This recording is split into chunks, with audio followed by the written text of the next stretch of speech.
Entonces, deseándoles un buen día y espero que todos estén bien. Ya saben cuál es la modalidad, ¿verdad? De tener su cámara abierta para su asistencia de principio. Entonces, suplico le hablan su cámara para tomar su asistencia.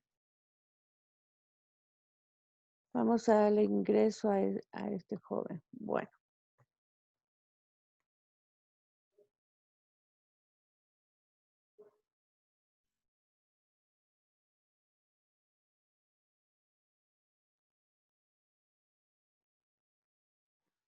María Aide y Franklin no tienen abierto su cámara.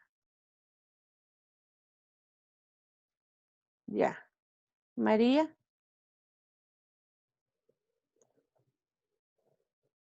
Bueno, no la va a abrir, dice María. Está bien. Vamos a iniciar el día de hoy, o sea, vamos a continuar con nuestra querida gramática. Yo no sé si ustedes tuvieron algún problema con su trabajo que subieron el 27. Yo les había indicado que solamente hasta donde nos habíamos quedado, ¿sí? Entonces, hasta ahí nada más, no tomando en cuenta la terminación del tema, porque no lo habíamos terminado. Si usted mira su plataforma, solamente le subí las diapositivas hasta la número 9 o 8. Entonces, ahí requiere de que hasta ahí nada más será el contenido de su trabajo. Espero que todos lo hayan subido. Si hay algún inconveniente, se comunica conmigo, por favor, para ver algunas opciones. Bueno, vamos a continuar dentro de lo que es ya haciendo una retroalimentación. La semana pasada habíamos hablado con respecto a los elementos que estaban inmersos dentro de lo que es la zona del predicado. La zona del predicado dice que es la ampliación del sujeto, comprende las estructuras núcleo del predicado, objeto directo, objeto indirecto, predicativo, complemento y agente. Sí, entonces, dentro del núcleo del predicado hay dos formas de identificar el núcleo del predicado. Núcleo del predicado verbal y núcleo del predicado no verbal. Cuando hablamos del núcleo del predicado verbal, nos referimos directamente a que es el que consta de un verbo, ya sea cualquier verbo que indique un estado, una acción o un movimiento. Ahora bien, cuando hablamos del núcleo del predicado no verbal, lógicamente se divide en adverbial y nominal. Entonces, dentro de lo que es el nominal, dice que es cuando el núcleo del predicado es un sustantivo o es un adjetivo. Entonces, de acuerdo a los ejemplos que yo le coloqué ahí, simpático es un adjetivo y muy buena también es un adjetivo. Por lo tanto, ese núcleo del predicado es nominal. Cuando hablamos del adverbial es cuando es un adverbio. Yo le indicaba arriba es un adverbio. Por lo tanto, el núcleo del predicado es núcleo del predicado no verbal, adverbial. Pero recuérdese, no debe de existir ningún verbo. Bueno, luego pasamos a lo que es el objeto directo. El objeto directo dice que es una estructura que recibe directamente el efecto de la acción. Ya, este efecto de la acción, lógicamente, no pueden haber conectivos o no pueden haber nexos. Es igual que el modificador directo. Lo único es que el objeto directo se transmuta de oración activa a voz pasiva. Lo que es el sujeto de la voz pasiva es lo que la voz activa consideramos el objeto directo, escrito o indicado en otras formas, en otras maneras. Entonces, dentro de lo que es este ejemplo, podemos indicar lógicamente, dice, la profunda emoción desmayó las palabras en la garganta. Si hablamos dentro del mismo, ya, la profunda emoción es zona del sujeto, ¿ya? es zona del sujeto. Desmayó las palabras en la garganta es zona del predicado. Desmayó es núcleo del predicado verbal, porque es un verbo. Entonces, ¿qué desmayó? Dice que el objeto directo es el que recibe directamente el efecto de la acción. ¿Cuál es la acción ahí? Desmayó. ¿Y qué desmayó? Las palabras. Entonces, las palabras es el objeto directo. Vale. Ahora bien, dice que se transmuta de voz activa a voz pasiva. Las expresiones que nosotros indicamos de una u otra manera, las decimos en voz activa. Entonces, al pasarlas a voz pasiva, o sea, es el arreglo que nosotros le realizamos y le podemos agregar cualquier preposición para convertir la oración de voz activa a voz pasiva. Entonces decimos, en la garganta, las palabras, si usted se da cuenta, lógicamente, las palabras, ¿sí? Las palabras es el objeto directo cuando estamos clasificando, ¿sí? Estamos hablando y estamos clasificando. Ahora, pero recordemos que la profunda emoción es la zona del sujeto. Ahora bien, al transmutar la oración, entonces decimos, en la garganta las palabras pasa a ser parte de la zona del predicado, ¿sí? Pasa a ser parte de la zona del sujeto. Entonces, dice ahí, si el sujeto de la voz pasiva es lo que en la voz activa consideramos el objeto directo. Entonces, acá el objeto directo son las palabras y las palabras pasan a ser parte de la zona del predicado. No sé si hay dudas al respecto ahí con el objeto directo.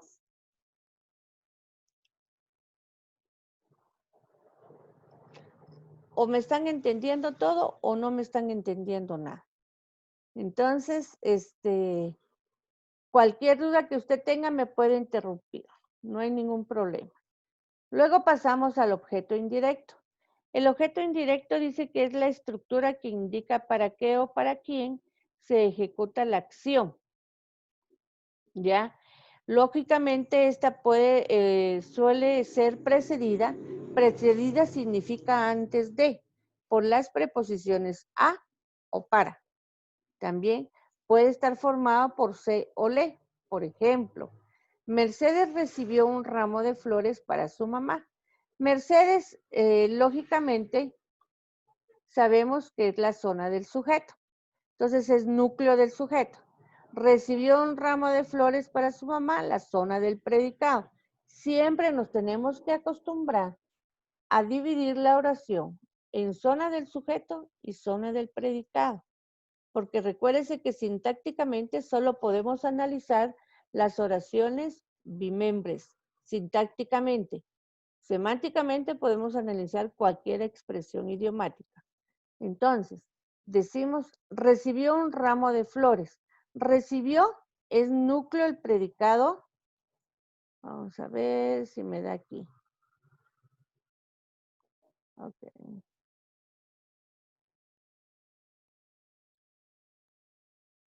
Recibió es núcleo el predicado verbal.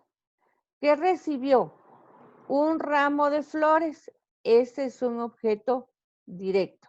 Ahora dice, ¿para qué o para quién se ejecuta la acción?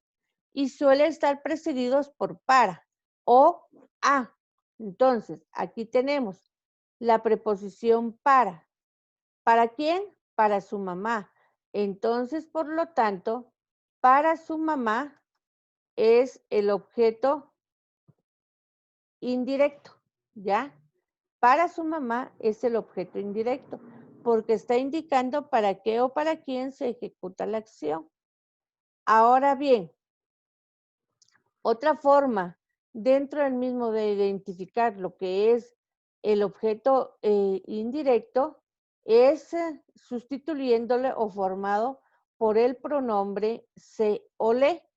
Le llevó un ramo de flores, ¿sí? Entonces, le, aquí solamente contamos, ¿sí? con zona del predicado. Entonces, le es un objeto directo. Llevó, núcleo de predicado verbal. Un ramo de flores, objeto directo. ¿Estamos? Entonces, puede ser sustituido el objeto indirecto por se o le, o sea, los dos pronombres que se puedan utilizar dentro de lo que es la tercera persona del singular. Entonces, a eso nos referimos cuando estamos hablando del objeto indirecto. Luego pasamos a lo que son los circunstanciales. Los circunstanciales no son nada más que la ampliación del contenido del predicado. ¿Y qué son los circunstanciales? Son todos los adverbios que nosotros conocemos. Hay una gran clasificación de adverbios.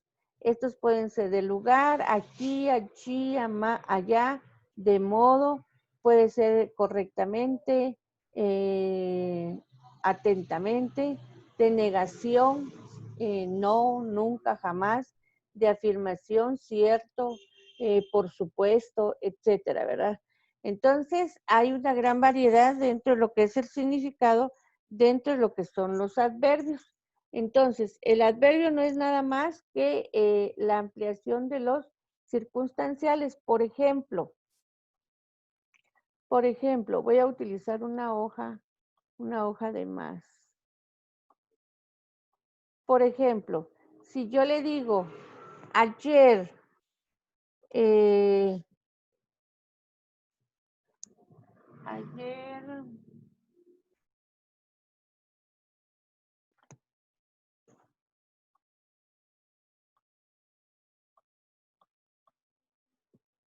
te vi en la calle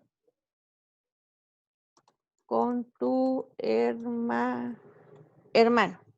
Entonces, ayer es un circunstancial de tiempo.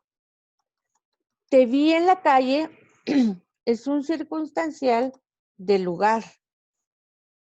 Con tu hermano es un circunstancial de compañía. ¿Ya? Entonces, aquí solo en esta oración, yo le coloqué 3 circunstanciales. Ayer te vi en la calle con tu hermano. Ayer es un circunstancial de tiempo. Te vi en la calle es un circunstancial de lugar. ¿Con quién te vi? Con tu hermano es un circunstancial de compañía. Entonces, solo aquí podemos encontrar lo que son 3 circunstanciales. Bueno, luego nos pasamos a lo que es el agente. Lógicamente, el agente dice que es una estructura que suele aparecerse en voz pasiva. Aquí es lo contrario. Cuando nosotros indicamos una oración, siempre la vamos a encontrar en voz activa, o sea, siempre la vamos a decir en voz activa. Mientras que en voz pasiva es la conversión que nosotros le hacemos a una expresión idiomática. Entonces, el agente dice que suele aparecer en voz pasiva. Es antecedida por la preposición por y ocasionalmente por de. ¿Por qué ocasionalmente? Porque en nuestro idioma, lógicamente, no utilizamos esta expresión, o sea, no utilizamos mucho las oraciones en voz pasiva. Por ejemplo, en voz activa, la oración quedaría: el valiente mancebo salva a la muchacha. ¿Ya?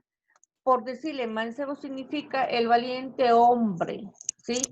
El valiente joven. Entonces, al convertirla a voz pasiva, decimos, la muchacha es salvada por el valiente mancebo. Entonces, sabemos que dentro del mismo, póngale, acá no encontramos ningún agente en voz activa.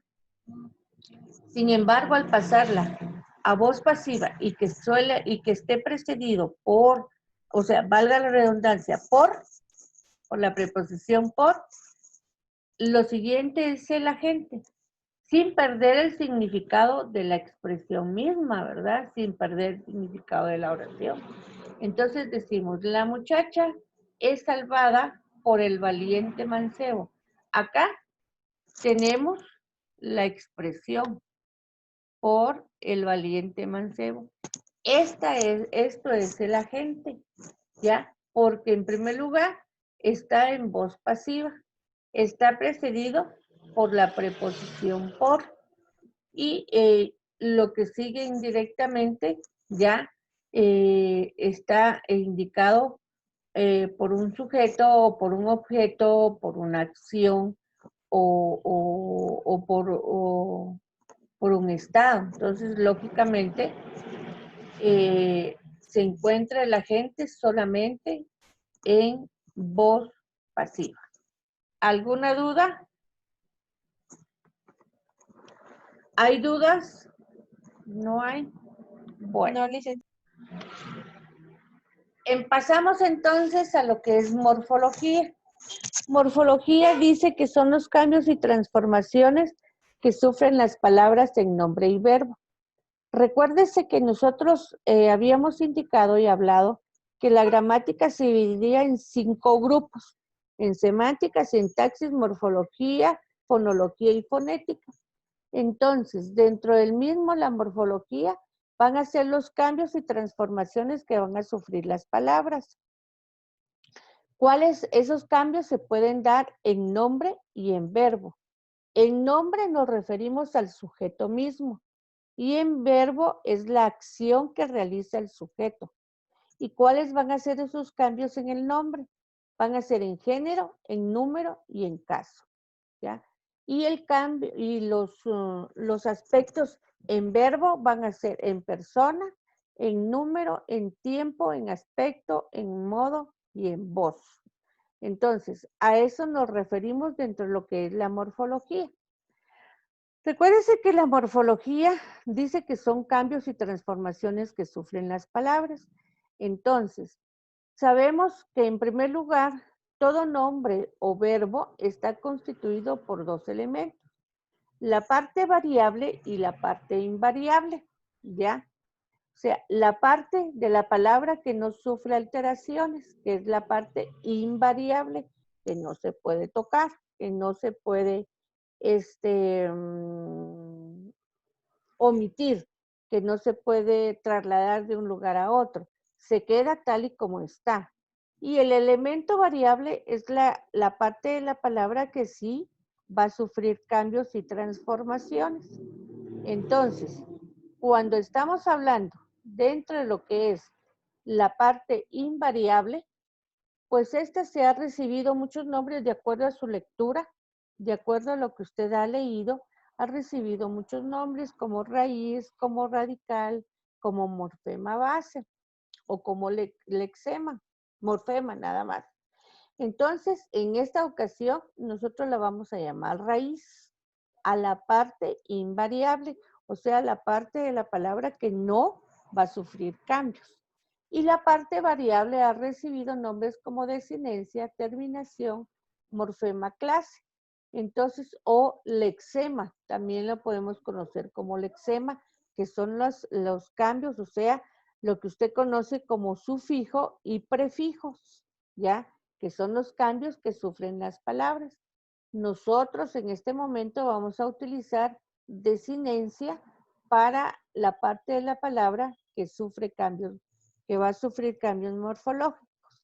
Entonces, raíz para la que no sufre y desinencia para la que sufre. Espero que se le quede. Bueno, seguimos entonces con lo que son los accidentes del nombre. Ya habíamos indicado que los accidentes del nombre los vamos a estudiar en género, número y caso.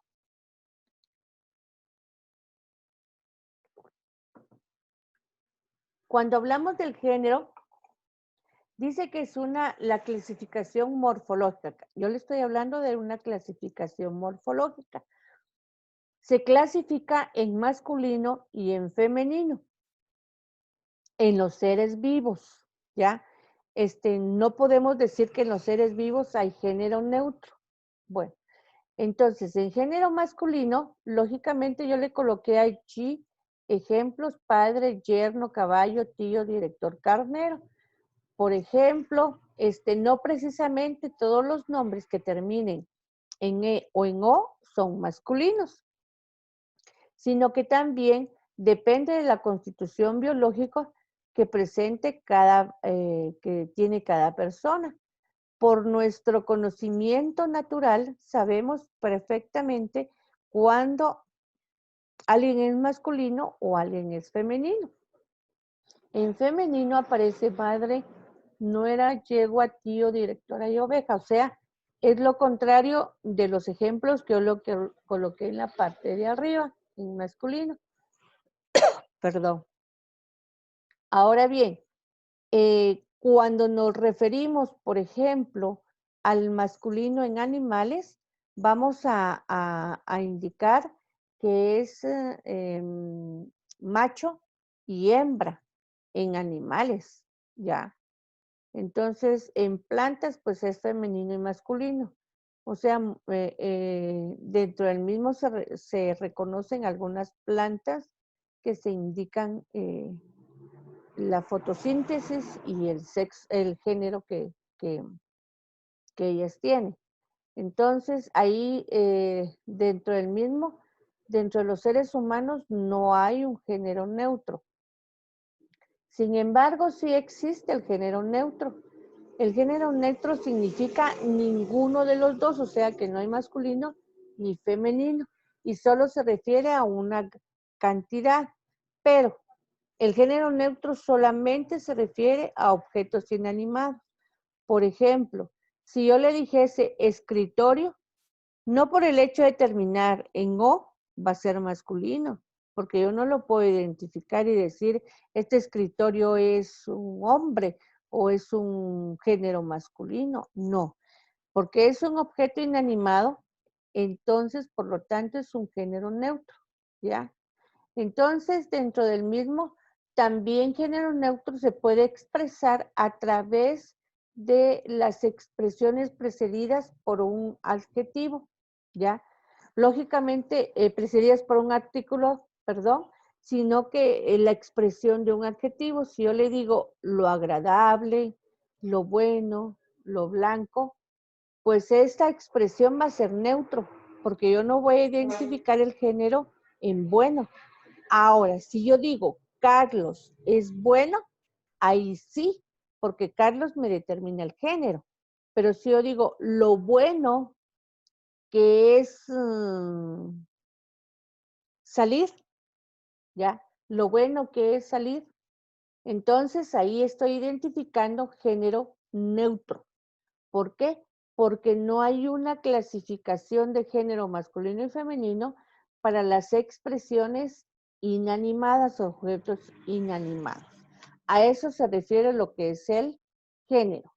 Ahora bien, el número, lógicamente, como nos han venido diciendo, se divide. Dígame. Lick, disculpe la otra diapositiva que había pasado en el género femenino. Ahí decía tía, tío y su Sí, es tía, tía. perdón. Sí, tienes tu Ajá. razón. Ah, ahí estamos. Ahí estamos. Bueno, gracias por la observación. Mira que estoy acá y ni siquiera me doy cuenta, pero gracias. Eso significa que sí están poniendo atención y me alegra.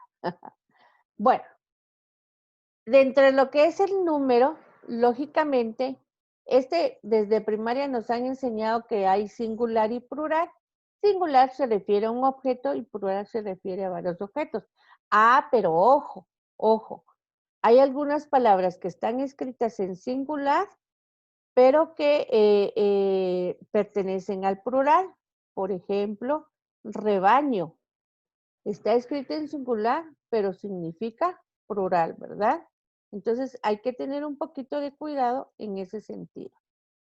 Cuando hablamos del caso, el caso es una mutación morfológica, ¿ya? ¿Por qué es una mutación morfológica? Porque nosotros, de acuerdo a nuestro idioma español, no la utilizamos, ¿ya? Mutación significa que la cortamos, que no la utilizamos, que no la expresamos, ¿vale? Acá en el caso aparecen las tres personas, ¿ya? La primera persona es yo. Entonces, muchas veces nosotros, por ejemplo, decimos, yo te ordeno que te calles. Yo lo hice, ¿ya? Entonces, a eso se refiere. Dentro del mismo se utiliza lo que es la primera persona. Sus modificaciones es, me has dado una buena noticia, ¿ya? Significa, yo, me has dado una buena noticia. Me has visto ayer y no me saludaste. Significa que cuando, por ejemplo, cuando nosotros, cuando nos referimos a mutaciones, significa que nosotros no las utilizamos, no las expresamos, ¿sí? No las decimos. Cuando queremos decirle a alguien que se calle o que haga silencio, no le decimos, yo te ordeno que te calles, ¿ya? Sino lo que decimos es, cállese o cállate, ¿ya? Entonces, esas expresiones idiomáticas no están de acuerdo a nuestra morfología en el lado del caso. Por eso decimos que el caso no se utiliza, pero no está de más indicarle. Me has dado una buena noticia. Esa es una expresión idiomática que debemos de utilizar. Sin embargo, lo que decimos, buena onda vos. Mira, buenísima noticia. Ya, entonces utilizamos otras expresiones idiomáticas. Me has visto ayer y no me saludaste. Significa que eso es lo correcto, la expresión correcta que debemos de decir. Vos ayer te miré y no me saludaste. Esas son las expresiones idiomáticas que tenemos. Entonces le llamamos mutación porque no la utilizamos ni en primera, ni en segunda, ni en tercera persona. Entonces, pero yo se las estoy dando a conocer, ¿verdad? En segunda persona, las expresiones es tú, te o ti. Tú haces lo que quieres. Te saludé y no te volteaste siquiera. Entonces, esas son las expresiones correctas que debemos de decir de acuerdo al caso en aspectos morfológicos. Pero muchas veces decimos, vos ni siquiera me miraste y no me saludaste, ¿ya? Entonces, la expresión correcta sería te saludé y no te volteaste siquiera. A veces no tenemos tiempo de expresar correctamente nuestro idioma, sino que lo hacemos de acuerdo a un lenguaje popular que nos ha rodeado de acuerdo a nuestro contexto. Cuando hablamos del pronombre de la tercera persona, decimos, Juan se fue con ella al cine. No, vos, esos se fueron al cine. Ya. Los pronombres de la tercera persona es él y ella. Entonces, este regalo es para él. Las formas le, los y se usan en ciertos casos. Por ejemplo, José le dio un libro. Ya. Juan se lava las manos. Significa que en el caso, lógicamente, en el caso, a algunos aspectos no los tomamos en nuestro lenguaje, en nuestro léxico. ¿Ya? Bueno, hasta ahí nos vamos a quedar dentro de lo que es el accidente del verbo para la próxima semana y con eso espero terminar lo que es el área de morfología. Yo no sé si tengan alguna duda, alguna consulta, algún comentario o alguna situación que yo pueda pues resolverles o indicarles. Dejo el uso de la palabra a quien desee hablar. Licenciada, Ujú. yo tengo una dudita con lo que dijo de lo de singular y plural. Ajá. Así como usted dijo de que rebaño pareciera que fuera una palabra en singular, pero realmente es plural. Ajá. Entonces, digamos que si a uno le pidieran clasificarla, ¿en dónde se tendría que clasificar? En plural. En plural. Ah, bueno, En gracias. plural, porque aún estando escrita en singular, es plural. Ujú. ¿Alguna otra duda? No hay dudas, Gabrielita, estás mala. No, estás aburrida. No, me levanté un poquito tarde, por eso. Ah, Es mi cara de ah, sueño. bueno. Bueno, ¿no tienen dudas? No hay. Para esta semana solamente tienen su evaluación de curso. La voy a abrir, hoy estamos, ¿qué? 29, ¿verdad? El 31, el día lunes. Y entonces, ese mismo día la suben, por favor. Significa que solamente les voy a dar ese día. Solo van a hacer, es un cuestionario el que van a responder. Solo van a tener una oportunidad nada más, van a hacer 6 preguntas, absolutamente nada más. Entonces, el día lunes, por favor, estar pendientes, que lo voy a abrir desde el domingo por la noche y se va a cerrar automáticamente el día lunes. Entonces, recordarles, ¿verdad? Que esta semana solo tienen esa su evaluación del módulo 2. Esa es la evaluación. En esta semana acumulamos, de acuerdo a su cronograma, varios punteos. Entonces, ahí estamos. No sé si tengan dudas o preguntas.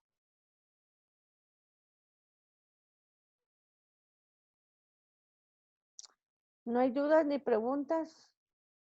Bueno, entonces, como no hay dudas ni preguntas, no hay dudas ni preguntas. Entonces, les olvide, por favor, enviarme la información que les solicité a través del WhatsApp. Recuérdese que yo ahí voy a estar pendiente de si tiene usted alguna duda. Si alguno no ha subido su tarea del 27, por favor subirla. Todavía hay tiempo. Si alguno, solamente tengo conectado a 19 estudiantes.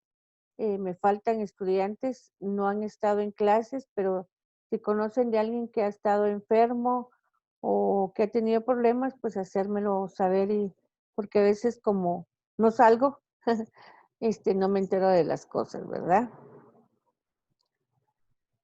Para su marco teórico, por favor, ya sabe, sube el marco teórico, pero en la parte de donde el nombre ¿cómo se llama? Del Trabajo. del archivo, me colocan, por ejemplo,